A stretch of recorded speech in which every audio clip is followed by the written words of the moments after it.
కూడి వచ్చినందరికీ సామెతలు 19వ అధ్యాయం 19వ వచనం వరకు ధ్యానించుకున్నాం. 19వ వచనంలో ఏం చూసాం? మహాకోపియవాడు దండన తప్పించుకున్నాడు. వాడిని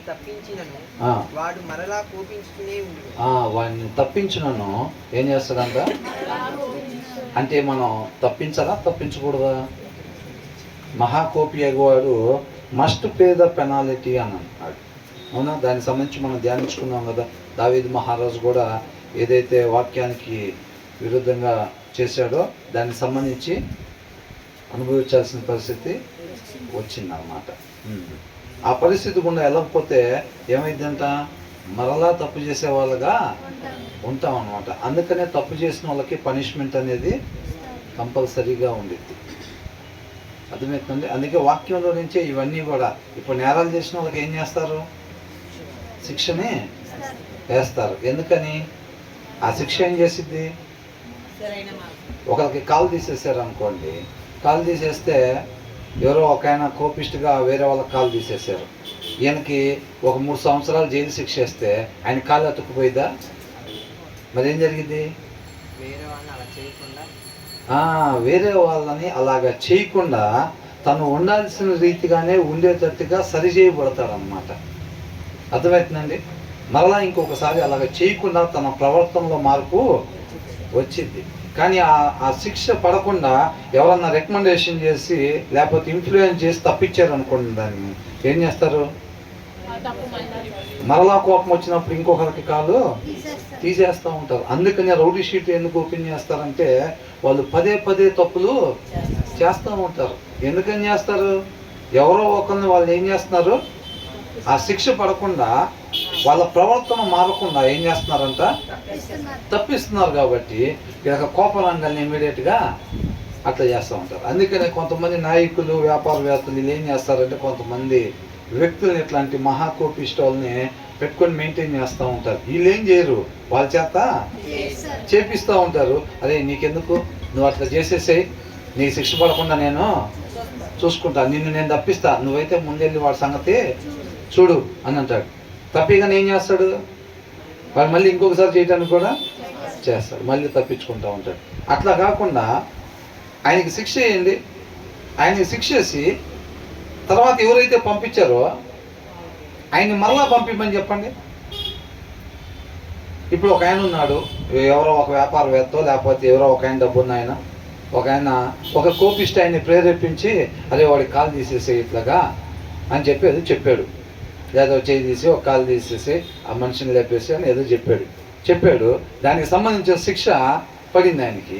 కాకపోతే ఈయన తప్పించాలనుకున్నాడు కానీ తప్పించలేకపోయాడు అనుకోండి, ఆయనకి 7 సంవత్సరాలు జైలు శిక్ష పడింది అనుకోండి. ఒకవేళ పడిన తర్వాత ఆయన మరలా వచ్చిన తర్వాత 8వ సంవత్సరంలో ఈయన మళ్ళీ ఇంకొకరి మీద పంపించమని చెప్పండి, ఆయన పోతాడేమో చూద్దాం. అసలు ఆయన పోటీ ఈయన పంపించిన ఎందుకని? ఆ శిక్ష అనుభవించాడు. ఆ పరిస్థితి గుండా వెళ్ళిన ఆయనలో మార్పు వచ్చేసిద్ది అనమాట. అవునా? ఇక ఈయన వెళ్ళమన్నా కానీ వెళ్ళడు. ఎవరన్నా పక్కన వాళ్ళు మనోడు ఉన్నాడు కదా, పోయినసారి వాడు కాలు తీసేసి 7 సంవత్సరాలు ఉండి వచ్చాడు కదా, వాడిని పంపి ఈసారి వీడెవడో మనకు వ్యతిరేకంగా తయారయ్యాడని అంటే వాడు పోయేటట్లేడు, ఆడికి మన మాట వింటలేదు, మన ఆఫీస్కి వెళ్ళి రావట్లేదు ఇంకాడు అని అంటాడు. ఎందుకని? పేమెంట్ ఇస్తారు కానీ లేదు. ఆ శిక్ష అది మార్పు తీసుకొచ్చిద్ది అన్నమాట. అవునా కదా? కాబట్టి దాన్ని జాగ్రత్తగా చూసుకోవాలి. కానీ ఇక్కడ ఒకటి ఉంటుంది, ఇప్పుడు మనకు సంబంధించిన చుట్టాలు లేకపోతే ఎవరో ఒకళ్ళు లేకపోతే పిల్లలు తప్పు చేసినప్పుడు, పిల్లలు తప్పు చేశారు, నువ్వు గోడ కుర్చేయరా నువ్వు అని చెప్పి బాబుని గోడ కుర్చేపిస్తాం. వాడు ఒక 15 గంట సేపు గోడ కుర్చీ వేసి ఒక మాట మాట్లాడినప్పుడు ఒక 15 గంట సేపు గోడ కుర్చీ వేసినప్పుడు అంటే తగిన శిక్ష అని నేను చెప్తున్నాను. తగిన శిక్ష వేసినప్పుడు వాళ్ళ మార్పు వస్తూ ఉంటుంది ఉన్నంతసేపు. అవునా? ఆ మార్గంలోకి వెళ్ళకుండా అట్ ద సేమ్ టైం మనకు కూడా చాలా కష్టంగా ఉండిద్ది. కుమారుడు మాట్లాడాడు,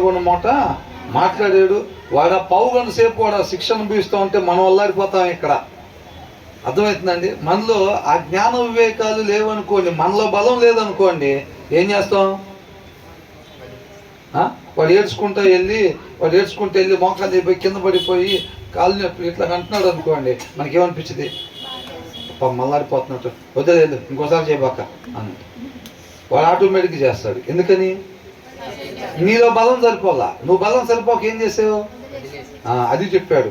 నువ్వు వాడు ఏడుస్తున్నాడు కదా అని చెప్పి నువ్వు అన్ని వదిలేయబాక అని చెప్పి రాస్తుందన్నమాట ఇక్కడ. ఇఫ్ హీ క్రైస్ అని చెప్పి రాస్తుంది. అర్థమవుతుందండి? వాళ్ళు ఏం చేస్తారు? ఏడుస్తారా లేదా? ఏడుస్తారు. ఏడ్చినంత మాత్రాన నువ్వు వదిలిపెట్టద్దు అని అంటున్నాడు అనమాట. కాబట్టి చాలా జాగ్రత్తగా ఉండాలి.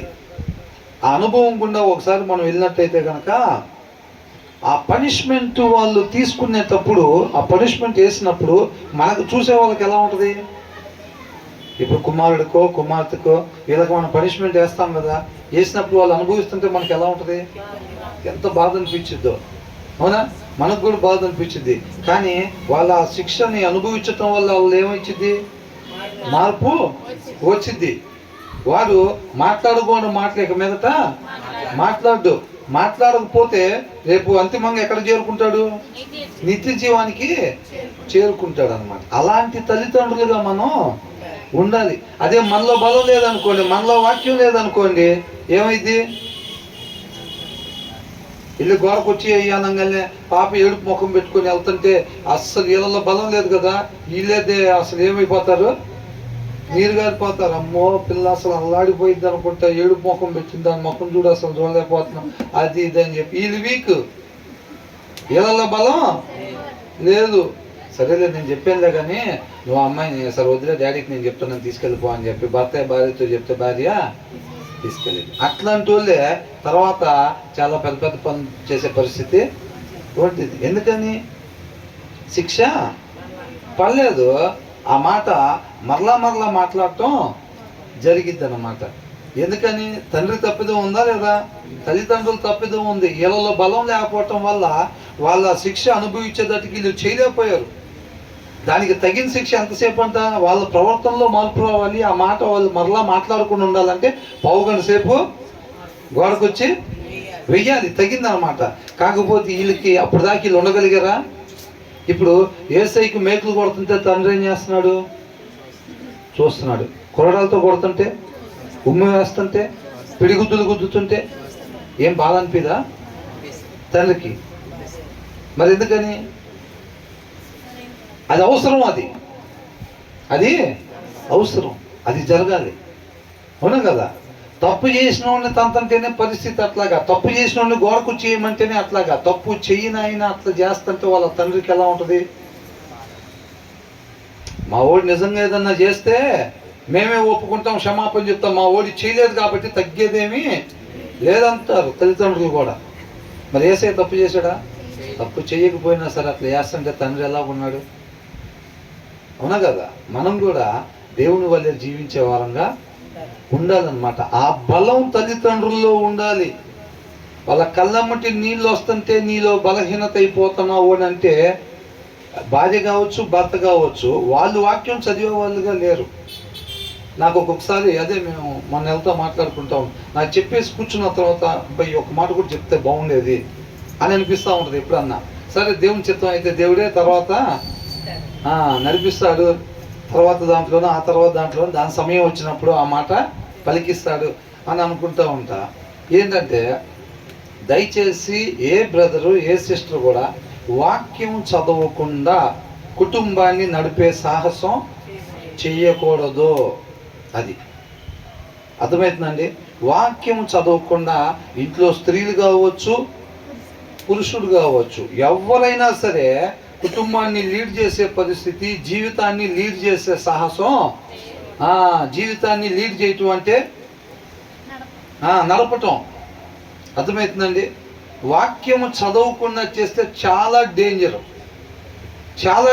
మనం అనేక నిర్ణయాలు తీసుకుంటూ ఉంటాం. పిల్లల్ని ఎట్లా పెంచాలి, లేకపోతే భర్తతో ఎట్లాగా మెసులుకోవాలి, ఇంటి పక్కన వాళ్ళతో ఎలాగా మెసులుకోవాలి, బాబాయ్ ఫోన్ చేశాడు, పెద్దమ్మ ఫోన్ చేసింది, వాళ్ళతో ఎట్లా మాట్లాడాలి, ఎలా మెసులుకోవాలి, ఏం మాట్లాడాలి, వాళ్ళ పరిస్థితి మనతో షేర్ చేసుకుంటున్నప్పుడు జాయిసి మనం ఏం మాట్లాడాలి, అవునా? ఒక దినంలో అసలు ఎలాంటి పరిస్థితులు ఉంటాయి? మనం వాక్యం చదవకుండా ఉంటే వీటన్నిటి నుంచి మనం ఎలా వెళ్తాం? అవునా? పిల్లల్ని ఎలా పెంచుతాం? ఆ భార్యలో కావచ్చు, భర్తలో కావచ్చు, వాక్యం లేకపోతే వాళ్ళ కుటుంబాన్ని నడుపుతుంటే ఆ కుటుంబం ఎడిపోయిద్ది. ఎటు వెళ్తున్నారని నడితే ఎడిపోతున్నామో మాకే తెలియదు, ఎడిపోతున్నామో మాకే తెలియదు, కానీ నడుపుతున్నాం. నడి సముద్రంలో పోయినట్టుగా, గమ్యం తెలియకుండా ఉండేటట్టుగా. అవునా? అట్లాగే వెళ్ళిపోతూ ఉంటాయి అన్నమాట. కాబట్టి ఖచ్చితంగా తల్లిదండ్రుల హృదయాల్లో సమృద్ధిగా దేవుని వాక్యం ఉండాలి. వాక్యం లేకపోతే పిల్లల్ని మనం పెంచుతున్నట్టుగా. మన హృదయంలో వాక్యం ఉంటే దేవుడే మన పిల్లల్ని పెంచుతాడు. ఎందుకంటే మాట్లాడేది నువ్వు కాదు, నీ యందున్న క్రీస్తే మాట్లాడతాడు అన్నమాట. అవునా?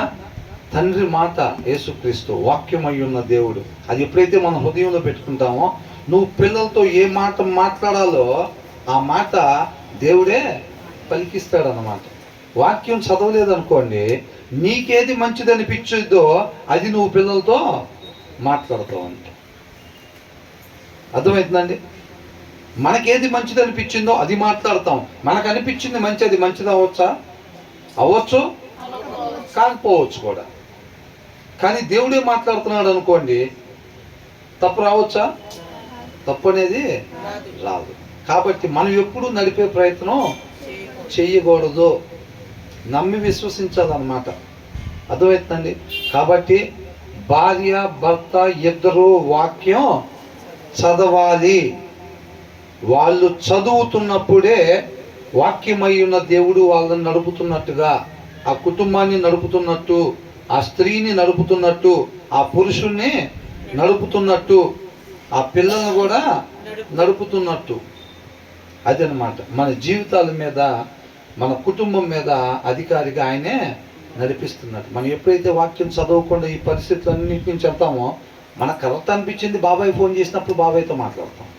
మనకు కరెక్ట్ అనిపించింది పిల్లల్ని ఇలా చేస్తే, ఇలా పెంచితే బాగుంటుంది, వాళ్ళతో ఇలా మాట్లాడితే బాగుంటుంది, రెడీ అయ్యే లోపలే ఇంటికి వచ్చిన తర్వాత ఒక హాఫ్ అన్ అవర్ టైం ఉంటే వాళ్ళతో ఇలా మాట్లాడితే బాగుంటుంది అని మనకు అనిపించింది అనమాట. మన ముందు ఒక దారి ఉంటుందంట, ఆ దారి చివరికి ఎక్కడికి దారి తీసిద్దంట? నిత్య నరకాగ్నికి దారి తీసిద్ది. అది మనకు యథార్థంగా కనపడిద్ది, కానీ అది చివరికి ఎక్కడికి తీసుకెళ్ళిద్దంట? నిత్య నరకాగ్నికి తీసుకెళ్ళి. మనం అనుకుంటాం అల్లాడిపోతున్నాం, పాపం వదిలే వాళ్ళని తీసుకెళ్ళి అనుకుంటాం. కరెక్ట్గానే చేసాం, వాడు ఇంకోసారి మాట్లాడు, మార్పు వచ్చి ఉంటుంది, ఏడ్చేడు పాపం అని అనుకుంటాం. వచ్చిందా? మనకు చూస్తానికి అది ఎట్లా అనిపించింది? కరెక్ట్గా అనిపించింది అది. అవునా? కానీ ఫైనల్గా ఎక్కడికి తీసుకెళ్ళిద్ది? అది తగిన స్థాయిలో శిక్ష పడకపోవటం వల్ల వాళ్ళు మరలా చేసే స్థాయికి వెళ్ళిపోతారన్నమాట. అర్థమవుతుందండి? కాబట్టి నేను కూడా చదవాలా వాక్యం? నేను వర్షిప్ నడిపిస్తా కదా, నేను వాక్యం చెబుతా కదా, నేను పాటలు పాడతా కదా, నేను ప్రార్థన చేస్తా కదా, నేను అంతా అక్కడ సామాన్య అరేంజ్మెంట్ చేస్తా కదా, నేను కూడా చదవాల్సిందే నా వాక్యం. ఎవరైనా సరే వాక్యం చదవాల్సిందే. అప్పుడే వాక్యం అయి ఉండే దేవుడు మనల్ని నడిపిస్తాడు. అప్పుడు మనం ఎలా పెంచాలి, భర్తతో ఎలా మాట్లాడాలి, ఆ జ్ఞాన వివేకాలు వస్తాయి అన్నమాట. మనం నడిపాము అని అంటే ఒకటే. మనం నడపటం అంటే ఏం లేదు, వాక్యం చదవకుండా ఉంటే చాలు. మనకే తెలియకుండా మనమే నడుపుతూ ఉంటాం. దావీదుకి తెలియదు తెలుసా విషయం? బెత్షెబాను చూసినప్పుడు, ఆమెను పిలిపించేటప్పుడు మనుషులను పంపించి తీసుకొని రండి అనేటప్పుడు నేను శరీరాన్ని అనుసరిస్తున్నాను అన్న విషయం దావీదుకి తెలియదు. వాళ్ళ భర్త చనిపోయేటట్టుగా ఆర్డర్స్ పాస్ చేసినప్పుడు, లెటర్ రాసి పంపించేటప్పుడు ఇదంతా నేను శరీరాన్ని అనుసరిస్తున్నట్టుగా దావీదుకి తెలియదు. మనకు కూడా మన హృదయంలో వాక్యం లేనప్పుడు నాకు మంచిది అనిపించేదాన్ని నేను ఇంప్లిమెంట్ చేస్తున్నాను అనే విషయం మనకి తెలియదు. అర్థమవుతుందండి? కీర్తనలో 11 దాంట్లో ఉండేటట్టుగా దావీదుకు ఉండే ధైర్యం ఏంటంట, నేను వాక్యానుసారం ఉంటున్నాను కాబట్టి ఆయన నాకు తోడుగా ఉంటాడు, ఆయన దయాదాక్షిణ్యాలు నాకు ఎల్లప్పుడూ తోడుగా ఉంటాయి, ఆయన ఉగ్రత నా మీదకు రాదు, నేను ఆయన మాట ప్రకారంగా జీవిస్తున్నాను కాబట్టి. అదే ఆయనకు ఉండే ధైర్యం. మనం కూడా ఏంటంటే ఆయన మాటను మన హృదయంలో ఎప్పుడైతే పెట్టుకుంటామో ఖచ్చితంగా నేను నా పిల్లల్ని సరైన మార్గంలోనే నడిపిస్తాను, దాంట్లో డౌటే లేదు. ఇంకా ఎందుకు, ఏంటి నీకు అంత నమ్మకం? ప్రతిదీ కూడా ఇక్కడి నుంచి వచ్చింది, డ్రైవింగ్ సీట్లో నుంచి వచ్చింది. నేను ఎప్పుడు డ్రైవింగ్ సీట్ ఆయనకి అప్పు చెప్పేశాను. డ్రైవింగ్ సీట్లో ఆయన కూర్చుని ఉన్నాడు, అది నా ధైర్యం. పొద్దున్నే లేజీగా లేటుగా లేచి హడావుడిగా డ్రైవింగ్ సీట్లో ఆయన కూర్చోబెట్టే టైం లేదని చెప్పి వాక్యం చదవకుండా నేనే పట్టుకుని స్టీరింగ్ అటు ఇటు తిప్పుకుంటా వెళ్ళిపోయావు అనుకోండి, ఉంటుందా ధైర్యం? లేదు. అది అనుభవపూర్వకంగానే తెలిసిద్ది అన్నమాట. కాబట్టి ఆ సాహసం మనం ఎప్పుడు కూడా చేయకూడదు. చదవలేని వాళ్ళు ప్రతిరోజు కూడా వాక్యాన్ని పెట్టుకొని వినండి, అర్థమవుతుందండి. ప్రార్థన చేసుకోండి. సత్యవాక్యం ఎవరెవరి ద్వారా చెప్పబడతా ఉందో ఆ రిసోర్స్ను వాడుకుంటా చక్కగా ఆడియో బైబిల్స్ ద్వారా కానీ లేకపోతే చక్కగా చెప్పగలిగే వాళ్ళు కానీ అలాంటివి పెట్టుకొని వినాలి. జీవం మీద నిజంగా మనకి నిరీక్షణ ఉంటే కనుక కంపల్సరిగా మనం వినాలి, అర్థమవుతుందండి. చదవగలిగిన వాళ్ళు అయితే కనుక కంపల్సరీగా చదవాలి. వాక్యము చదవకుండా ఈ భూమి మీద ఎవరు మంచి అనేది చెయ్యలేరు. ప్రధానమంత్రి కావచ్చు, ముఖ్యమంత్రి కావచ్చు, ఎవరైనా సరే, ఆర్డినరీ పర్సన్ అయినా కావచ్చు, అర్థమవుతుందండి. కాబట్టి వాక్యం చదవండి. ఎన్ని వారాలు చర్చిలకు పోయినా, ఎంత పాటలు పాడినా, ఏదైనా కానీ ఈ సీట్లో ఆయన ఉంటేనే సరైన మార్గంలో వెళ్ళాల్సిన రీతిగా బండి వెళ్తూ ఉండిద్ది అనమాట, అర్థమవుతుందండి. అది మ్యాండేటరీ, అంతే. మ్యాండేటరీ అని అంటే అది ఇక కంపల్సరీ. ఎనీ టైం మనం జీవించినంత కాలం ఆ డ్రైవింగ్ సీట్లో ఆయనే ఉండాలి. అలా జాగ్రత్తగా చూసుకోవాలి. మనకి యాక్సిడెంట్లు కాకుండా ఉండాలి, మార్గం తప్పిపోకుండా ఉండాలి అని అంటే మనం జీవించినంత కాలం డ్రైవింగ్ సీట్లో ఆయనే ఉండేటట్టుగా మనం జాగ్రత్త పడాలి. అది ఇంకా మనకు అసలు అలవాటే కావట్లేదు అనుకోండి వాక్యం చదవటం, మనం ఏ స్థితిలో ఉన్నామో చెక్ చేసుకోవాలి, అవునా? కాబట్టి ఇక్కడ ఏంటంట, మనకి ఆత్మీయ బలం ఉన్నది. వాక్యం ఉన్నప్పుడు ఏమైందంటే మనలో ఆత్మీయ బలం ఉండిద్ది. కాబట్టి అవతల వాళ్ళకి ఇప్పుడు అనుకున్నాం కదా, అదే తమ్ముడు అట్లా చేశాడు, అన్నయ్య ఇలా చేశాడు, పిల్లలు అట్లా చేశారు, వాళ్ళని కాపాడదాం అని అనుకున్నాం. కాపాడితే వాళ్ళు అట్లాగే ఇంకా ఉండిపోతారు, రేపు నిత్య నరకానికి వెళ్తారు. వాళ్ళు అలాగే వాళ్ళు ఒకవేళ అట్లా చేసినా నువ్వు కాపాడకుండా ఆయన పాదాల చెంత విషయాన్ని పెట్టి కార్యం ఆయన జరిగించేటట్టుగా ఉండాలి అంటే మనలో ఆ బలం కావాలి. నీ ముందు పరిస్థితి ఎలా ఉంటుంది? వాళ్ళ దగ్గర మాట్లాడుకుంటున్నట్టుగా, వాళ్ళ తమ్ముడిని కొడదామన్నట్టుగా, లేకపోతే వాళ్ళ బాబాయిని కొడదామన్నట్టుగా, లేకపోతే ఇవన్నీ మన ముందు పరిస్థితి అలా జరుగుతూ ఉండేది. అయినా మనం ఏం చేయాలి? బలం సరిపోలేదనుకోండి, గబగబా చెప్పులు వేసుకొని బయలుదేరిపోతాం. బలం కలిగి ఉన్నాం అనుకోండి, ఏమైంది? ఆయన పాదాల చెంత విషయాన్ని పెట్టి కలవరపడకుండా ఉంటాం అన్నమాట. ఆయన జరిగించే కార్యాన్ని మనం చూస్తూ ఉంటాం అన్నమాట. అది మన జీవితంలో ఒక అలవాటుగా వెళ్ళాలి. ఇలాంటి మార్గంలో గుండా వెళ్ళాలి. ఇవన్నీ కూడా ఇరుకైన మార్గాలు, అంత సులువుగా తేలిగ్గా ఉండదు. సూత్తో ఇలా గుచ్చి ఎలా ఉంది, కొంచెం బ్లేడ్తో ఇలా కట్ చేసి ఎలా ఉంది అన్నట్టుంటే ఈ పరిస్థితులు మొత్తం, అర్థమవుతుందండి. మనకి హాయిగా భలే నెమ్మదిగా ఉంది, ఏందో ప్రశాంతంగా. అట్లా ఏముండదు విశ్వాస జీవితం. కొంతకాలం మనకేంటంట శ్రమలో, అవునా? మన సంతోషం ఆనందం ఎక్కడంట? పునరుద్ధానం తిరిగి లేచిన తర్వాతే నీతిమంతులుగా ఉంటే, లేకపోతే అప్పుడు కూడా మామూలే. ఈ శ్రమ అన్న చెప్పచ్చేమో కానీ ఆ శ్రమ అసలు చెప్పలేము. ఇంకా అంత భయంకరంగా ఉంటుంది జాయిసి. కాబట్టి చాలా జాగ్రత్తగా ఉండాలి, అర్థమవుతుందా? తర్వాత ఏమంటున్నారు?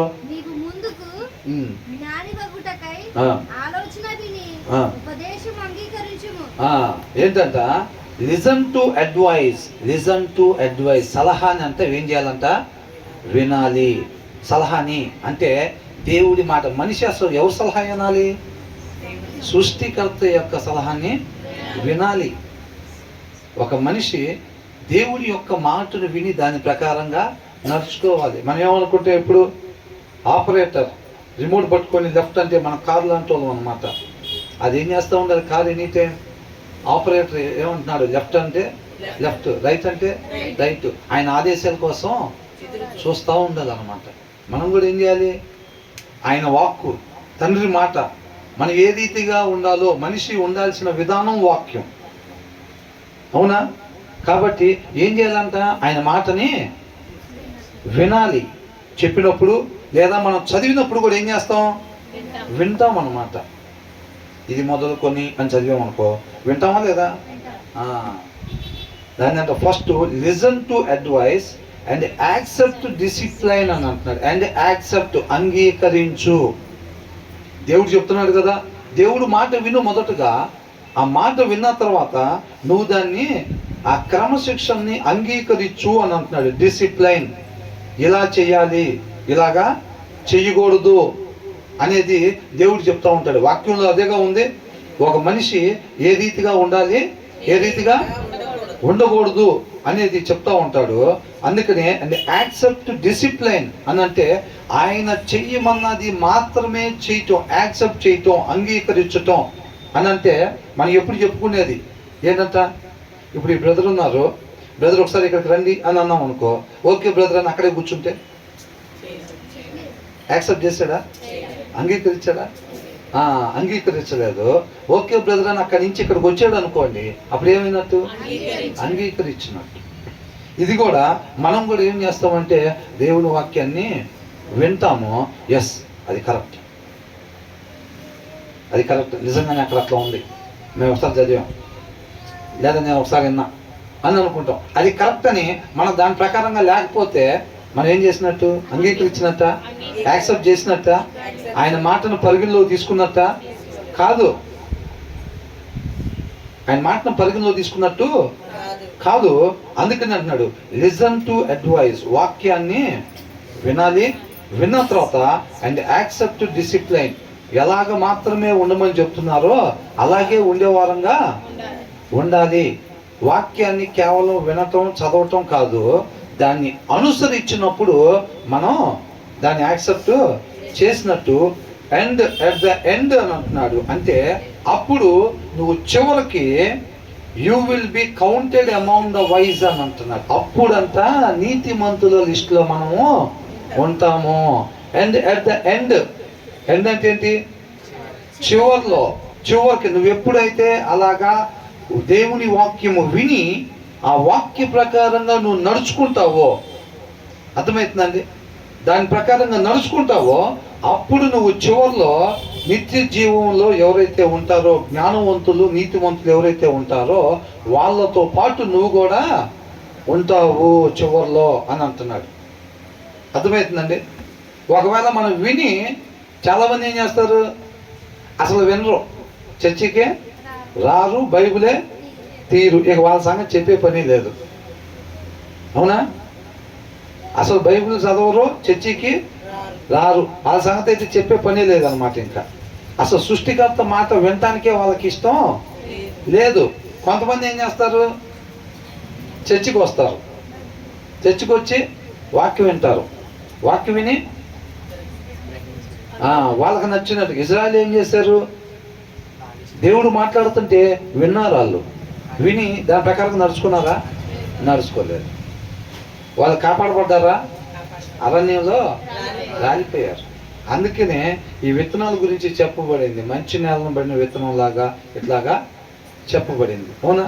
మన హృదయాన్ని సిద్ధపాటు చేసుకుని, మంచి నేలలాగా మన హృదయాన్ని సిద్ధపాటు చేసుకోవాలి. అది మొలకెత్తేటట్టుగా, జీవం కలిగేటట్టుగా ఆ నేలను సిద్ధపాటు చేయాలన్నమాట. ఆ విత్తబడే దేవుడి మాట, దానికి అధికారం ఇవ్వాలి. అర్థమవుతుందండి. మనల్ని ఉపేక్షించుకోవాలి, జీరో చేసుకోవాలి. అప్పుడు ఆ మాట మనల్ని నడిపించింది. అలా కానీ నువ్వు ఆ మాట ప్రకారంగా నడుచుకుంటున్నట్లయితే, ఆ చెప్పబడే వాక్య ప్రకారంగా నువ్వు నడుచుకుంటున్నట్లయితే, చివరిలో నువ్వంట దేవునితో పాటు యుగయుగాలు ఉండేవారిలో నువ్వు కూడా ఉంటావు అని అంటున్నాడు. Listen to advice and accept discipline and at the end you will be counted among the wise అన్న. అర్థమవుతుందండి. ఎంతమందికి నిత్య జీవంలో ఉండాలని ఉంది? మరి ఏం చేయాలంట? విన్న వాక్య ప్రకారంగా నడుచుకోవాలి. ఆయన ఎలాగ మాత్రం ఉండమంటున్నాడో అలాగ మాత్రమే మనం ఉండేవారంగా ఉండాలి. అర్థమవుతుందండి. అప్పుడే ఆయన మాట వదిలిపెట్టేసి చేపలు చదువుకుంటున్నాం అనుకోండి, రోజు చేపలు నేనే చదువుతున్నాగా లాస్ట్ సీట్ అన్నా ఇస్తారేమో లే నాకు. ఫస్ట్ సెకండ్ సీట్లో బాగా వాక్యాన్ని చదివి దాన్ని అనుసరించే వాళ్ళకి ఇస్తారనుకుంటా. ఫస్ట్ సెకండ్ 3 లైన్లు బెంచీల దాకా నేను చేపల గీపలు కుర్చీలు తీస్తున్నాగా, నేను లాస్ట్ బెంచ్లో అన్న నాకు ఇస్తారేమోలే అని అనుకుంటే అట్లా ఇస్తారా? ఆయన దృష్టి కంటే నీతిమంతులు వాక్యాన్ని అనుసరించే వాళ్ళు మాత్రమే. వాక్యాన్ని అనుసరించకుండా నువ్వు కుర్చీలు చదివితే అది లంచం కింద అయింది. ఏమైంది? లంచం కింద. నేను కుర్చీలు చదివి నిత్య జీవాన్ని కొట్టేసేయాలి అనే ప్రయత్నం చేస్తాను. అవునా? ఆయన చెప్పింది చేయకుండా పాటలు పాడి ఏం కావాలి మనకి? నిత్య జీవం. అవునా? కాకపోతే స్నాక్స్కి డబ్బులు ఇచ్చేసి, ఏంటంట స్నాక్స్కి డబ్బులు ఇచ్చేసి చెప్పిన పని చేయకుండా సౌలు కూడా ఏం చేశాడు? దేవుడు చెప్పిన పని చేశాను అన్నాడు. అవునా? ఏంటి ఆ సౌండ్ ఏం వినపడుతున్నాయి అవన్నీ? అయ్యా దేవుడికి బలిటానికి పెట్టారన్నాడు. చెప్పిన పని చేశాడా? చెప్పిన పని చేయలేదు. వీళ్ళు అర్పణ లేదు, తక్కువ వీలేదు. ఇజ్రాయెల్ జనం కూడా ఆయన మందిరంలో తీసుకుని అర్పణలు ఎత్తుంటే ఆయనకు అసహ్యం పడుతుందంట. ఎందుకని? అర్పణ అంటే ఏం లేదు, మనం పాడే పాట కావచ్చు, మనం చదివే చేపలు కుర్చీలు కావచ్చు, లేకపోతే మనం ఇచ్చే స్నాక్స్కి డబ్బులు కావచ్చు, ఇవన్నీ. అవునా? ఎందుకని? ఆయన మాట ప్రకారంగా నడుచుకోకపోతే నిత్య జీవం లేదు అంటున్నాడు. అందుకనే ఆయన మాట విని దాని ప్రకారం ఎవరైతే నడుచుకుంటారో వాళ్ళు మాత్రమే నిత్య జీవంలో ఉంటారంట. చివరి చైర్లో రోజు నేనే కూర్చుంటాను, మధ్యలో చైర్లో రోజు నేనే ఉంటాను. నాకు సీట్ కన్ఫర్మ్ ఉంటుంది. నువ్వు మధ్యలో చైర్లో కూర్చో, ఫస్ట్ చైర్లో కూర్చో, చివరి చైర్లో కూర్చో, చెప్పింది కానీ చేయకపోతే మాత్రం ఏం లేదంట, నిత్య జీవం లేదు. ఎక్కడ చెప్పింది? పరిశుద్ధ గ్రంథంలో. అవునా? ఆయన మాట యొక్క సారాంశం ఏదైతే ఉందో దాని ప్రకారం మనం నడుచుకునే వారంగా ఉండాలి. అర్థమవుతుందండి? వాడిని అడగటం, సమస్య వస్తే వీడిని అడగటం, వాడిని అడగటం, వీడిని అడగటం కాదు. మనందరికీ ఉన్నారు కదా. అవునా? కాబట్టి బైబిల్ని రోజు చదువుతూ ఉంటే ఎన్నో అద్భుతమైన కార్యాలు మన జీవితంలో చూసేవారంగా ఉంటామన్నమాట. అర్థమవుతుందండి? అదే చెప్తున్నాడు. తర్వాత ఏంటంట, ఇందాక దాంట్లో ఏం చూసాం 19లో,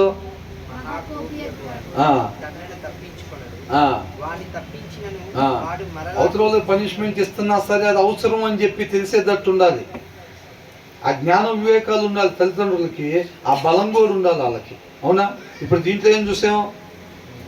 వాక్యాన్ని విని దాని ప్రకారంగా నడుచుకుంటేనే నిత్య జీవం, లేకపోతే లేదు. నువ్వు ఏదన్నా చెయ్యి, ఇంకా మిగతాయి అవన్నీ లంచాల కిందే పరిగణించబడతాయి. అవన్నీ నువ్వు క్యారల్స్కి వెళ్తావా, లేకపోతే ఇంకొకటి చేస్తావా, డప్పు కొడతావా, సాపులు ఎత్తుతావా, పాటలు పాడతావా, లేకపోతే ఇంకొకటి చేయి. చెప్పింది చేయకపోతే ఏమైందంట? లంచం కిందే అది. అందుకనే దేవుడు దాన్ని యాక్సెప్ట్ చేయాల. వీళ్ళందరూ తీసుకొచ్చే కానుకలు దేవుడు అసహ్యం పడుతుంది అన్నారు. ఎందుకు? వాళ్ళు తెచ్చినవి ఏం పాడైపోయినాయి ఏం తేలాళ్ళు, మంచిగా తెచ్చారు. కానీ ఆయన మాట ప్రకారం ఉండకుండా ఒక్కొక్కరు పండ్లు, ఒక్కొక్కరు కానుకలు, ఒక్కొక్కరు అయ్యి చర్చిలోకి అయ్యవసరమా 5 కుర్చీలు ఇచ్చా, 2 ఫ్యాన్లు ఇచ్చా, నాకు కాకపోతే ఎవరికి ఇస్తారు నిత్య జీవం? మిగతా వాళ్ళు ఎవరు ఇలా? మా చర్చిలోంచి 2 నెత్తబడితే ఖచ్చితంగా దాంట్లో నేను ఒకడు ఉంటా. ఎవరు మోసం చేశారు? వాళ్ళ నాళ్ళే మోసం చేసుకున్నారు.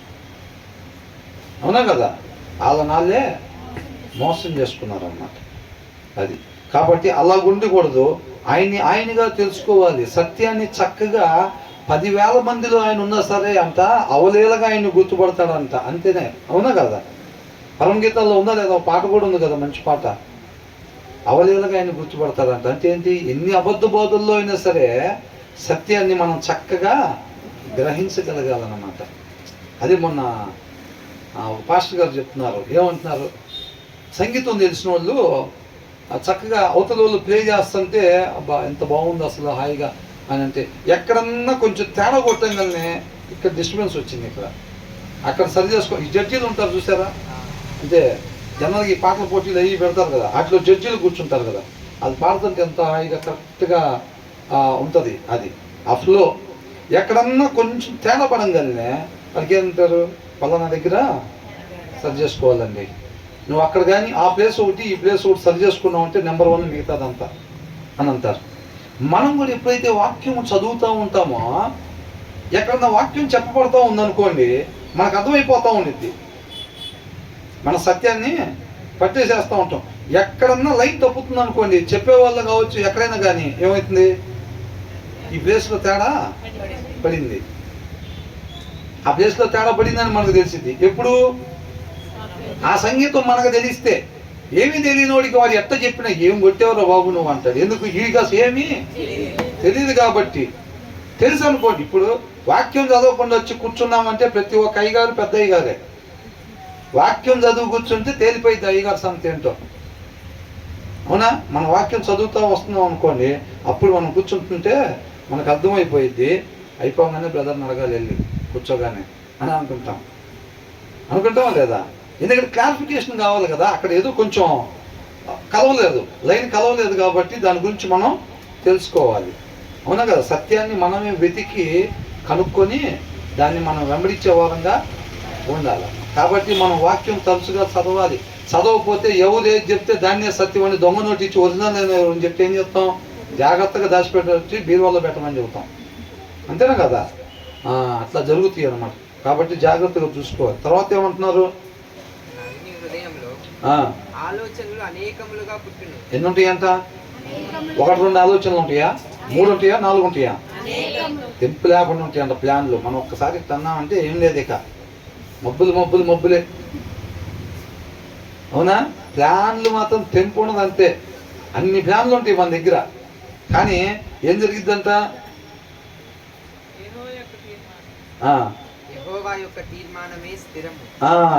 There are many devices in man's heart అని అంటున్నాడు. అనేక ఆలోచనలు ఉంటాయి అన్నమాట మనిషికి, అర్థమవుతుందండి? కానీ మనం చెయ్యాల్సింది ఏంటంటే, నెవర్త్లెస్ the council of the lord that shall stand అని అంటున్నాడు. నెవర్త్లెస్, అయినప్పటికీ. నాలో 100 ప్లాన్లు ఉంటాయి ప్రతిదానికి. ఇప్పుడు ఈ బ్రదర్కి తనలో కూడా ఇంకొక 100 ప్లాన్లు ఉంటాయి, ఆ బ్రదర్కి ఇంకొక 100 ప్లాన్లు ఉంటాయి, మనకు అన్ని ప్లాన్లు ఉంటాయి అన్నమాట. ఎన్ని ప్లాన్లు ఉన్నా అయినప్పటికీ కూడా మనం చేయాల్సింది ఏంటంట, the council of the lord, ఆయన ఏదైతే చెప్తాడో అది మాత్రమే మనం చేసేవారంగా ఉండాలి. Many are the plans in a person's heart but it is the lord's purpose that prevails అని అంటున్నాడు. ఎన్ని తలచినా ఏది అడిగినా జరిగేది నీ చిత్తమే అని అంటున్నాడు, అవునా కదా? ఎందుకని, అది ఇప్పుడు ఉదయంలో వాక్యం ఉంటే, లేకపోతే మనం ఏదైతే అనుకుంటామో అదే జరిగిద్ది. చక్కగా జారబండలాగా కళాయిలోకి వెళ్ళిపోతాం నీట్గా, అవునా కదా? కాబట్టి ఖచ్చితంగా మనకు అనేక ప్లాన్లు ప్రతి నరుడిలో ఉంటాయి. పలానోళ్ళ పేర్లు అని రాశారా? ప్లాన్లు లేకుండా మనుషులలో ప్లాన్లు మస్తుగా ఉంటాయి అంట. అయినప్పటికీ కూడా the council of the lord, దేవుడు ఏదైతే చెప్తాడో ఒక మాటను సెలెక్ట్ చేసి ఇస్తాడో. అంతకుముందు వచ్చిన వాళ్ళు కూడా చూసాంగా, మన లోపల అనేక ప్లాన్లు ఉంటాయి. మన హృదయంలో ఎప్పుడైతే వాక్యం ఉంటుందో వాళ్ళ దగ్గరికి వెళ్ళినప్పుడు వాళ్ళతో ఏం మాట్లాడాలో ఆ మాటని నోట్లో నుంచి బయటికి పంపించేది ఎవరు? దేవుడు. సెలక్షన్ ఆయనకి ఇవ్వాలన్నమాట, సెలక్షన్ ఆయనకి ఇవ్వాలి. హృదయంలో వాక్యం లేదనుకోండి, ఆయన ఏం చేస్తాడు, గాడ్ అని రాస్తుంది అనంటే ఈ కాలనీలోకి గాడ్ ఎవరు పడతారో రాణిస్తారా? రానిరు కదా, రావాల్సిన వాళ్ళే రాణిస్తారు. అందుకని వాక్యం కూడా అంటే హృదయంలో వాక్యం ఉండేటప్పుడు అన్ని ప్లాన్లు ఉన్నాయి కదా మనకి లోపల. ఆ ప్లాన్లు అన్నీ కూడా ఏది పడితే అది రాకుండా మన నోట్లో నుంచి బయటికి మనం ఇంప్లిమెంట్ చేయటానికి, అంటే మనం అనుసరించడానికి, మన జీవితంలో రావాల్సింది మాత్రమే వచ్చేటట్టుగా గాడ్ చేసేది ఎవరంట? దేవుని వాక్యము. పలకాల్సింది మాత్రమే పలుకుతాం, చెయ్యాల్సిన పని మాత్రమే మనం చేస్తాం, సరిగ్గా మాత్రమే మనం ప్రవర్తించాలి అని అంటే హృదయంలో వాక్యం ఉండాలి. సరైనది మాత్రమే మనం మాట్లాడాలంటే హృదయంలో వాక్యం ఉండాలి. అర్థమవుతుందండి? వాక్యం లేకపోతే మనకు అనిపించింది, మనకి ఏదైతే సరే అనిపించిందో దాన్నే చేస్తాం. అవతలలో అడుగుతుంటే ఓట్లు ఇస్తూ ఉంటాం మనం, అంతే కదా? తర్వాత ఏమంటున్నారు,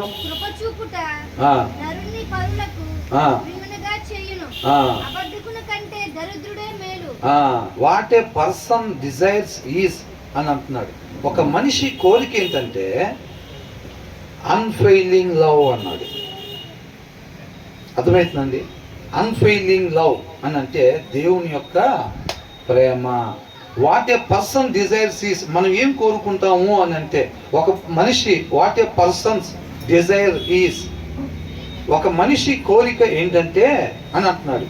ఒక మనిషి కోరిక ఏంటంటే, ఆ మనిషి ఈ మనిషి ఆ మనిషి కాదు, ప్రతి మనిషి కోరిక ఏంటంటే is unfailing love, better to be poor than A liar అని అంటున్నాడు. దేవుడి ప్రేమతో ఇతరులు నన్ను ప్రేమించాలి అని చెప్పి కోరుకుంటూ ఉంటాడు అనమాట. వాళ్ళు నన్ను కొట్టాలి, వీళ్ళు నన్ను తిట్టాలి, వీళ్ళు నన్ను అసహించుకోవాలి, వీళ్ళు నన్ను ద్వేషించాలి, అట్లా అనుకుంటామా? మరి ఏమనుకుంటాం? వీళ్ళు నన్ను స్వార్థం లేకుండా ప్రేమించే వాళ్ళకు ఉండాలి, వీళ్ళు కూడా స్వార్థం లేకుండా నాకు మేలు చేసేవారుగా ఉండాలి, వీళ్ళు నా మంచి కోరుకునే వాళ్ళుగా ఉండాలి, వాళ్ళు కూడా అట్లా కోరుకుంటాం అందరి నుంచి మనం. అర్థమవుతుందండి. అంటే వీళ్ళు నా పట్ల జాలి చూపించాలి, వీళ్ళు నా పట్ల కరుణ చూపించాలి, వీళ్ళు నా పట్ల వాత్సల్యత చూపించాలి, అది కోరుకుంటాడంట మనిషి. నీ తోటి మనిషి, నీ తోటి సహోదరుడు ఏం కోరుకుంటాడంట? అన్ఫెయిలింగ్ లవ్, ఇదే కోరుకుంటాడు. ఈ బ్రదర్ దగ్గర నుంచి నాకు కరుణ చూపించాలి, దయ చూపించాలి, జాలి చూపించాలి, వాత్సల్యత, ఇవన్నీ ఎక్కడి? దేవుల్లో ఉండే గుణలక్షణాలు అన్నమాట. అర్థమవుతుందండి. అంటే ఒక మనిషి తోటి మనిషిలో నుంచి దేవుని యొక్క గుణలక్షణాలే కావాలని కోరుకుంటున్నాడు. వాక్యం లేకుండా ఉంటే వస్తాయి చూసారా? ద్వేషం, కల్మషం, కోపం, పగ, కుట్ర, నిందలేయటం, అవమానించటం, ఇవన్నీ ఎక్కడి నుంచి వస్తాయి? వాక్యం లేని హృదయంలో నుంచి వస్తాయి. ఇవి ఎవరు కూడా కోరుకోరు అనమాట. తోటి సహోదరుడి దగ్గర నుంచి ఎవరు కూడా వీళ్ళు నా మీద ఏదైనా నిందేస్తే బాగుండు అని అనుకుంటారా? వీళ్ళు నా మీద కోపగించుకుంటే బాగుండు, వీళ్ళు నాతో మాట్లాడకుండా ఉంటే బాగుండు, వీళ్ళు నన్ను ద్వేషించుకుంటే బాగుండు, అసలు నన్ను చూడకూడదని అందరూ అనుకుంటే అట్లా ఎవరు అనుకుంటారా? కాబట్టి ప్రతి ఒక్కరు దేవుని యొక్క గుణలక్షణాలు ఏవైతే ఉన్నాయో ఆ లక్షణాలు ఇతరులు నా పట్ల చూపించాలి అని అనుకుంటారు అన్నమాట. అర్థమవుతుందండి. అంటే నా సహోదరుడు ఏం కోరుకుంటున్నాడు? నా సహోదరు ఏం కోరుకుంటుంది? నేను క్రీస్తు వలె ఉండాలని కోరుకుంటుంది. ఏంటంట? మనం క్రీస్తుని అనుసరించినప్పుడు, మనం వాక్యాన్ని ధ్యానించి మన జీవితం మీద అధికారం ఆయనకి ఇచ్చి మన డ్రైవింగ్ సీట్లో ఆయన్ని కూర్చోబెట్టాలి అని కోరుకుంటున్నారు అన్నమాట. చూసారా? ఒక మనిషి తోటి మనిషి నుంచి ఏం కోరుకుంటున్నాడంట? అందుకనే అంటున్నాడు, నిన్ను వలే నీ పొరుగు వారిని ప్రేమించు. ఎందుకంటే ఆ మనిషి ఆ ప్రేమను నుంచి కోరుకుంటున్నాడు. దేవుడు ఎందుకు ఇచ్చాడు ఆజ్ఞ అర్థమవుతుందా? దేవుడు ఎందుకు ఇచ్చాడు? నిన్ను వలే నీ పొరుగు వారిని ప్రేమించని ఆజ్ఞ ఎందుకు ఇచ్చాడంట? ఆ మనిషి ఎదుటి మనిషి ఏం కోరుకుంటున్నాడంట? దేవుని ప్రేమ కోరుకుంటున్నాడు. అంటే నువ్వు క్రీస్తు వలే ఉండాలి. ఇటువైపు ఉన్న వాళ్ళు నాకు ఆ ప్లేస్లో క్రీస్తు ఉంటే నన్ను ఎలా ప్రేమిస్తాడో అలా వీళ్ళు ప్రేమించాలి. ఈ ప్లేస్లో కూడా, ఆ ప్లేస్లో ఒక వ్యక్తి ఆ చుట్టూ ఉండే వాళ్ళంతా క్రీస్తులు ఉంటే నాకు ఎట్లా మేలు చేస్తాడో, నాకు మంచి చేస్తాడో అట్లాగా కోరుకుంటున్నారు అందరూ అని అంటున్నాడు. అది ఆజ్ఞ. దాని ప్రకారంగా మనం ఉండాలి. అది వాక్యం నెరవేర్పు. అర్థమవుతుందండి. అది అంటున్నాడు, what a person desires is unfailing love. ఎదుటి వారిలో నుంచి ఏం కోరుకుంటున్నాడంట? దేవుని ప్రేమను కోరుకుంటున్నాడు అనమాట మనిషి. నా నుంచి ఆ బ్రదర్ ఏం కోరుకుంటున్నారు? దేవుని ప్రేమ, అన్ఫెయిలింగ్ లవ్ కోరుకుంటున్నారు. నేను ఆ బ్రదర్ నుంచి ఏం కోరుకుంటున్నా? అన్ఫెయిలింగ్ లవ్ నుంచి కోరుకుంటున్నాను. అన్ఫెయిలింగ్ లవ్ తన నుంచి నాకు రావాలంటే తను ఎలా ఉండాలి? క్రీస్తులాగా ఉండాలి. నా నుంచి తనకు వెళ్ళాలంటే అది నిస్వార్థమైన ప్రేమ, కల్మషం లేని ప్రేమ, ద్వేషించని ప్రేమ, త్యాగపూరితమైన ప్రేమ, కనికరం కలిగిన ప్రేమ, వాత్సల్యత కలిగిన ప్రేమ నా నుంచి తనకు రావాలంటే నేను ఎలాగుండాలి? ఇవన్నీ కలిగిన క్రీస్తు వలె ఉండాలన్నమాట నేను. అర్థమవుతుందండి. కాబట్టి ప్రతి ఒక్కరు కూడా క్రీస్తు వలె ఉండాలి. అప్పుడు క్రీస్తు వలె ఉంటే క్రీస్తు ఎలాగున్నాడు? ఆయన బస్తా బియ్యం తెచ్చుకొని తినటానికి లేదు. ప్రతి పూట శిష్యులు ఆహారం తీసుకొని రావాలి. ఆహారం తీసుకురావటానికి అని చెప్పి వెళ్ళాడంట. శిష్యులు వెళ్ళారు. తండ్రి చిత్తాన్ని నెరవేర్చి ఆయన తృప్తిపరచబడ్డాడు. అవునా? నీకు ఆహారం తీసుకొద్దామని వెళ్ళామంటే ఈ లోపల ఎవరన్నా భోజనం పెట్టినట్టున్నారులే అని అనుకున్నారంట వాళ్ళు. ఉన్నా కదా? అంటే ఈయన కొనటానికి ప్లేస్ ఉందంట. నక్కలకు బొరియలు, ఆకాశ పక్షులకు ఈయనకు చిన్న పాకాన్ని ఉందంట. నేను ఆ పాకలో ఉంటాం, మీరు రాలేరన్నారా? వాటికన్నా ఇవి ఉన్నాయేమో కానీ నాకు అది కూడా లేదు. అంటే క్రీస్తు వల్లే జీవిస్తే ఏముంటాయి అంటే ఇక్కడ ఏముండవు నీ దగ్గర. అందుకనే పక్కన రాశాడు, ఏమని రాశాడు దాంట్లో సగం నుంచి, better to be poor than A liar. తెలుగులో చదవండి. దరిద్రుడు అని అంటే క్రీస్తు వలె జీవించటం అని అంటే ఎలాగవుతాం మనం? దరిద్రుడు అంటే ఏ దరిద్రుడు? పేదవాళ్ళం అయిపోతాం. క్రీస్తు వలె ఖచ్చితంగా అర్థమవుతుంది. చూడండి మనకి ఇక్కడ 50వ ఫ్లోర్లో కూర్చొని క్రీస్తు వలె జీవిస్తున్నాను ఏంటంటే వాళ్ళు ఎవరంట? అబద్ధికులు. క్లియర్గా ఉంది ఇక్కడ, అవునా? దాని పక్కనే what a person desires is, మీ పొరుగు వారిని నుంచి ఏం కోరుకుంటున్నా అంటే దేవుడి ప్రేమని కోరుకుంటున్నాడు. అప్పుడు మనం దేవుని వల్లే జీవించే వారు ఉండాలి. క్రీస్తు వల్లే జీవించాలి అని చెప్పి పొరుగువాడు కోరుకుంటున్నాడు అనమాట. అర్థమవుతుందండి? నువ్వు అలా జీవించేటప్పుడు బెటర్ టు బి పూర్, పేదవాడిగా ఉండటం మేలు. దేనికన్నా? అబద్ధం ఆడేవాడి కన్నా. ఇప్పుడు నేను పని చేస్తున్నాను, ఆ పని చేసే దగ్గర ఒక 50 లక్షలు, 60 లక్షలు, 70 లక్షలు కస్టమర్లు కడతా ఉంటారు. ఈ కంపెనీకి అందిస్తూ ఉంటాం మేము. ఒక 50 లక్షలు లేకపోతే ఒక 70 లక్షలు కట్టారు అనుకోండి, నేను చిన్న అబద్ధం ఈలేదని చెప్తే ఏమైంది? నేను పేదవాడిగా ఉంటానా ధనికుడిగా ఉంటానా? పేదవాడికి ఎందుకు ఉంటా? ఆ డబ్బులు నేను ఇస్తే ఈలేదని చెప్తే ఆ డబ్బులు ఎవరి దగ్గర ఉంటాయి? నా దగ్గరే ఉంటాయిగా. అప్పుడు నేను పేదవాడిలాగా ఉంటానా? ఎలా ఉంటా? ధనికుడు లాగుంటాను. అబద్ధం ఆడి ధనికుడిలాగా నువ్వు ఉండేదానికన్నా క్రీస్తు వలె జీవించి నువ్వు పేదవాడిగా ఉండటం మేలు, బెటర్, మంచిది, ఉండాల్సిన తీరు అని. అర్థమవుతుందండి? అందుకనే అంటున్నాడు, నువ్వు నన్ను పోలి జీవించాలని చెప్పి మళ్ళీ ధనికుడిగా ఉండాలని చెప్పి నువ్వు ఆశపడబాక, రెండు జరగవు అని అంటున్నాడు. అప్ అండ్ డౌన్ ఉంది చూసారా? వాడు కిందకుంటే ఒకటి ఎట్లా ఉంటుంది? పైకి ఉంటుంది, అవునా కదా? అది కిందకు వస్తే ఇది పైకి వెళ్తుంది. రెండు పైకి వెళ్తే, అవునా కదా? అట్లా ఉండిద్ది అనమాట. మనం ప్రభువా మేము క్రీస్తుని వెంబడించాలి, నిన్ను వెంబడించాలి నాయనా, నీ ఎందుకు మేము తన్మయం చెందాలని చెప్పుకొని మళ్ళీ అంత సేమ్ టైం ఇక్కడ మేడల మీద మేడలు వేయాలని అనుకుంటున్నాం అనుకోండి. అదే ఇప్పుడు నేటి క్రైస్తవంలో బాగా జరుగుతూ ఉండిద్ది. ఏంటంట? మినిమం కార్ లేకపోతే ఎట్లా బ్రదర్? మినిమం ఒక ఇల్లు ఉండద్దా బ్రదర్? మినిమం సూట్ బ్రదర్, వాక్యం చెప్పేవాళ్ళం. మినిమమే కాదు, మినిమం హారం బ్రదర్,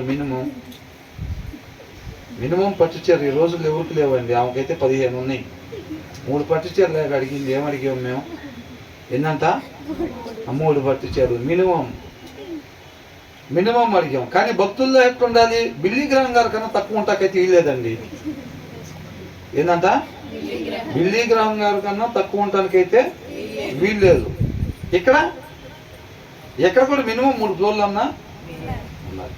వాళ్ళు 3 ఫ్లోర్లు వేస్తారు అనుకోండి, వాళ్ళకన్నా ఎక్కువ మేమేం కోరుకోవట్లేదండి. కనీసం వాళ్ళలాగా ఉండాలనుకుంటాం, దాంట్లో తప్పే ఉంది. అది మినిమం కదా. వాళ్ళు వేసారు అనుకోండి, మేము వాళ్ళకన్నా ఎక్కువ కట్టాలని ఏం ఆశపడతలేదండి. బైబుల్లో అట్లా ఆశపడకూడదని ఉంది. మేమేదో వాళ్ళకలాగా మేము కూడా ఉండాలనుకుంటున్నాం, ఒక 6 ఫ్లోర్లు వేసుకుని అంతే. ఏంటంట? వాళ్ళకలాగా వీళ్ళు కూడా ఒక 6 ఫ్లోర్లు వేసుకుని ఉందాం అనుకుంటున్నారు అంతే. పాపం తగ్గింపు స్వభావం కలిగిన వాళ్ళు, అవునా కదా? అది చెప్తున్నారు. మన ప్రయత్నం అంతా రెండోసారి పైకి ఉండాలని చూస్తాం, అవునా? మనం క్రీస్తు వలె అన్నప్పుడు ధనికంగా ఎలా ఉంటాం? ఆర్థికంగా ఎలా ఉంటాం? పేదవాడిగా ఉంటాం. మన ప్లాన్ ఎలా ఉంటుందంటే ఇటు ఆత్మీయంగా క్రీస్తు వలె ఉండాలి, ఇటు ఆర్థికంగా కూడా బ్రహ్మాండంగా ఉండాలి. ఇది మనం ఈ షేప్ ఇష్టపడతాం తప్ప ఈ షేప్ని ఇష్టపడం. అది అంటున్నాడు. ఆయనగా తెలుసుకోవటం అంటే అది ఇది అయితే మనం డిసైడ్ అయిపోవాలి. అబ్బాయి మనం ఇది కావాలనుకున్నామంటే అవతల కిందకే ఉంటుంది. ఇక మన మైండ్లో డిసైడ్ అయిపోవాలన్నమాట. అది అర్థమవుతుందండి? అట్లా కాకుండా ఇటు ఉండాలి అటు ఉండాలనుకుంటే అయ్యే పని కాదు. అది తప్పుడు బోధ. మీకు ఐలేవా క్రీస్తు దగ్గరికి రా. ఒకప్పుడు ఏమి లేకుండా వచ్చాడు. ఆ దేశాల్లో ఉంది ఇప్పుడు వ్యాపారాలు, 60 దేశాలకు ఇస్తుంది ఇచ్చింది, నీ దగ్గరికే వస్తుంటే. చర్చికి నీ దగ్గరికే వస్తే 6 దేశాలకు వెళ్ళి 60 దేశాలకు వెళ్తాడు, క్రీస్తు దగ్గరికి మాత్రం వాడు. అవునా? ఏం లేని ఆయన వచ్చాడు, 6 దేశాల్లో వ్యాపారం విస్తరించబడిందంట, ఇంకా అక్కడికే పోతుంటే 60 దేశాలకు పోయింది, ఈయన మాత్రం నిత్య జీవనం వాడు. అర్థమైందా? ఎక్కడికి వెళ్తాడు? అంత కన్ఫామ్గా ఎందుకు వెళ్తాడు? వాళ్ళ పాస్టర్ గారు ముందే వెళ్ళి పేసి వస్తారు ఆయన కోసం. నేను అంటున్నాను కాదండి, ఉన్నది ఉన్నట్టుగా చెప్పాలి అక్కడ ఎవరైనా కానీ. అవునా కదా?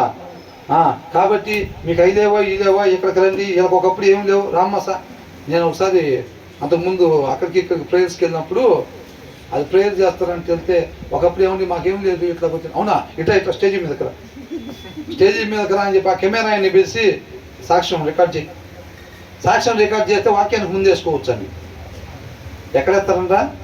వాక్యానికి ముందు 2 సాక్ష్యాలు వేసారంటే వాక్యం తర్వాత 2 సాక్ష్యాలు వేస్తే హిట్ అయినట్టేనా కదా? ఇంకా మధ్యలో వాక్యం అంతా ఫట్ అయినా సరే బొమ్మ మాత్రం హిట్ అయింది ప్రోగ్రాం. అరగంట సేపు టీవీలో టెలికాస్ట్ చేసామంటే ముందు 2 సాక్ష్యాలు వెనక 2 సాక్ష్యాల మీద ఆడేసిద్ది అది బొమ్మ.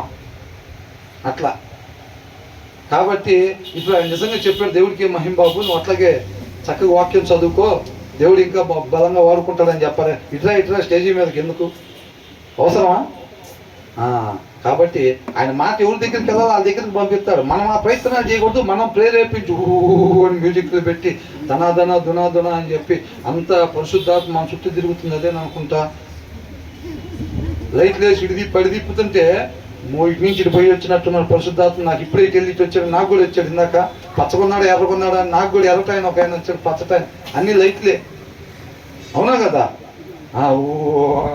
అని చెప్పి కీబోర్డ్లు అవన్నీ పెట్టేసి దరదల్లాడిచ్చేసి వీళ్ళు క్రియేట్ చేస్తారు అక్కడ ఏం లేనట్టుగా. అవునా కదా? నువ్వు ఎప్పుడు క్రియేట్ చేయాలి? అక్కడ విషయం లేకపోతే నువ్వేదో విషయం క్రియేట్ చేసి వాళ్ళని ప్రేరేపించే ప్రయత్నం చేయాలి. దాంట్లో లేని శక్తి ఎవరిలో ఏముంటుంది? ఉండిద్దా? మంచి జరిగిచ్చే శక్తి ఎవరిలో ఏమి ఉండదు. ఇట్లాంటివి ఉంటాయి దురాత్మ శక్తులు. బ్రహ్మాండంగా జరిగింది, భయంకరంగా జరిగింది. టెంట్లో నుంచి దూసుకుని వెళ్తున్నాయి, లైట్లు నాట్యం ఆడుతున్నాయి అంటే వస్తారా రారా? బ్రహ్మాండంగా వస్తారు. అట్లాంటివి ఏమీ చేయకూడదు. ఇక్కడ క్లారిటీగా అయితే ఉంది. ఒకటి మనం తీర్మానం తీసుకోవాల్సింది, మనం క్రీస్తు వలే ఉండాలి అని చెప్పి పొరుగువారు మన నుంచి కోరుకుంటున్నారు అన్నమాట. దేవుని ప్రేమ కావాలి మాకని పొరుగువాళ్ళు కోరుకుంటున్నారు. కాబట్టి నువ్వు నిన్ను వలే నీ పొరుగువారిని ప్రేమించు, అందుకు నువ్వు ప్రేమించు అని అంటున్నాడు. నువ్వు అలా ప్రేమించేటప్పుడు ఆటోమేటిక్గా నువ్వేమవుతావంట? లేనోడికి ఏం చేస్తాడు? సహాయం చేస్తాడు. నీకోసమే నీ టైం స్పెండ్ చేసుకోకుండా ఏం చేస్తావు? పక్కన వాళ్ళ కోసం కూడా టైము స్పెండ్ చేస్తావు. అప్పుడు ఏమైంది? నువ్వు ఇతరులాగా 3 స్టేర్లు 6 స్టేర్లు కట్టలేము మనం. అవునా? వాళ్ళకి సహాయం చేస్తాం, వాళ్ళ మీద కనికరం చూపిస్తాం, వీళ్ళ మీద జాయిన్ చూపిస్తాం. అప్పుడు నువ్వేంటంటే ఎప్పుడు కూడా సాధారణ వ్యక్తిగానే ఉంటాం అన్నమాట. అది మనం డిసైడ్ అవ్వాలి. అందుకనే కొంతకాలం శ్రమలు అంటున్నాం. మనం ఏం చేస్తామంటే ముందే సెటిల్ అయిపోవాలి, లైఫ్లో సెటిల్ అవ్వాలంటాం. అవునా? అలా ఉండకూడదు అనమాట. తర్వాత ఏమంటున్నారు? సరే, ఇక్కడి నుంచి మనం తర్వాత ధ్యానించుకున్నాం. ఇంతవరకు అయితే మాత్రం క్లారిటీగా మరలా ఒకసారి చూడండి. దేవుడి కృపను బట్టి మనకి ఆన్లైన్ అనేది ఉంది. కాబట్టి ఎవరికన్నా మరలా ఒకసారి వినాలి అని అనుకుంటే కనుక